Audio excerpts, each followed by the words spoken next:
Hello guys, welcome back to my channel. इस video में हम सीखेंगे कि एलसीएम कैसे निकालते हैं, लेकिन ट्रेडिशनल मेथड से नहीं, शॉर्ट ट्रिक से। मोस्टली हमें क्वेश्चंस में एलसीएम निकालने की ज़रूरत पड़ती है, लेकिन हमें दिखाना नहीं पड़ता है, हमें जस्ट फाइनल आंसर लिखना होता है। तो अगर हम ट्रेडिशनल मेथड से निकालेंगे तो बहुत ही ज़्यादा टाइम कंज्यूम होता है। तो टाइम कंज्यूम ना हो और फटाफट हमारा फाइनल आंसर निकल जाए, इसके लिए हम क्या करेंगे, एक ट्रिक सीखेंगे आज। तो एक एग्जाम्पल लेती हूँ मैं यहाँ पे। मैंने एग्जाम्पल लिया 2, 4, 8। इनका जो एलसीएम है वो 8 आएगा। आप ट्रेडिशनल मेथड से निकाल के देख सकते हैं, 8 ही आएगा।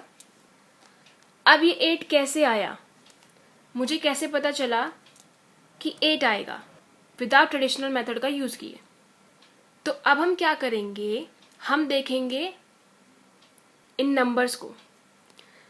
इन तीनों में से सबसे बड़ा नंबर कौन सा है, लार्जेस्ट नंबर कौन सा है? 8 है। 8 की टेबल को हम देखेंगे। शुरू करते हैं। 8 1 जा 8, तो फर्स्ट टेबल में आया 8। अब हम चेक करेंगे बाकी जो नंबर हैं उनसे कि क्या ये 8 2 की टेबल में आता है। 2 4 जा 8, हाँ आता है। 4 की टेबल में 8 आता है, आता है। 4 2 जा 8, तो ये हमारा क्या हो गया, एलसीएम हो गया। अगर आपको नहीं समझ आए तो मैं एक और एग्जांपल ले लेती हूँ। मैंने यहाँ पे एग्जांपल लिया 3, 6 और मैंने यहाँ पे एग्जांपल ले लिया 12। तो सबसे पहले हम क्या देखेंगे कि ग्रेटेस्ट नंबर कौन सा है। तो सबसे बड़ा नंबर कौन है, 12। अब 12 की टेबल देखेंगे, तो 12 1 जा 12, इसका यूज हो गया। अब हम बाकी नंबर्स पे जाएंगे और देखेंगे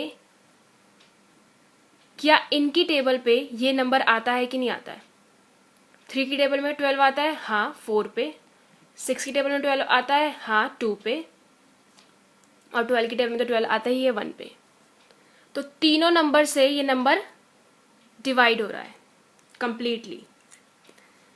तीनों नंबर से ये नंबर कंप्लीटली डिवाइड हो रहा है, रिमाइंडर नहीं आ रहा है कुछ।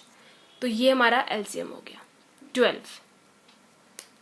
अब मैं एक और एग्जांपल करके दिखाती हूँ आपको। 7, 6 और 14। तो इन तीनों में से सबसे बड़ा नंबर कौन है, 14। तो अब हम क्या करेंगे, 14 की टेबल शुरू करेंगे। 14 1 जा 14। तो अब हम चेक करेंगे क्या ये जो बचे हुए दो नंबर हैं उनकी टेबल में ये आता है कि नहीं आता। 7 1 जा 7, 7 2 जा 14, ये नंबर आता है 7 की टेबल में, ओके। क्या 6 की टेबल में 14 आता है, नहीं आता। 6 2 जा 12, 6 3 जा 18, तो 6 की टेबल में नहीं आता, तो ये हमारा एलसीएम नहीं है। अब हम देखेंगे 2 पे। 14 2 जा क्या होता है, 28। अब हम चेक करेंगे कि ये 28 इन दोनों की टेबल में आता है कि नहीं। 7 4 जा 28 होता है, तो 7 की टेबल में तो ये आता है। 6 की टेबल में आता है 28। 6 1 जा 6, 6 2 जा 12, 6 3 जा 18, 6 4 जा 24, 6 5 जा 30। तो 6 की टेबल में 28 नहीं आता, तो ये एलसीएम नहीं है। अब 3 पे देखेंगे, तो 14 3 जा क्या होता है, 3 4 जा 12, 3 1 जा 3, 42। तो अब हम चेक करेंगे 42 इन दोनों की टेबल में आता है कि नहीं। तो 7 6 जा 42 आता है।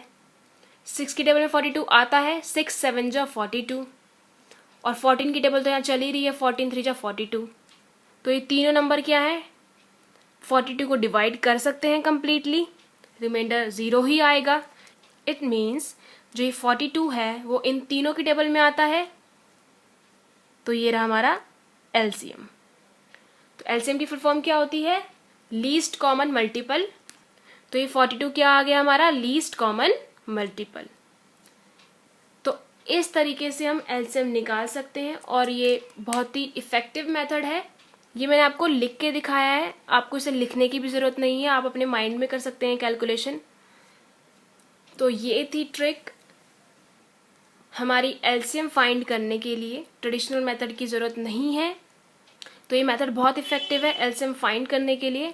इसमें टाइम भी कम लगता है और फिर आपके ओवरऑल क्वेश्चन करने में भी टाइम कम लगेगा। तो ये थी trick least common multiple find करने की। आई होप आपको ये वीडियो पसंद आई होगी। अगर आपको ये वीडियो पसंद आए तो इस वीडियो को लाइक करना और चैनल को सब्सक्राइब करना मत भूलना। अब मैं मिलूंगी आपको नेक्स्ट वीडियो में। आई होप आपको सब कुछ समझ आ गया होगा। Thanks for watching.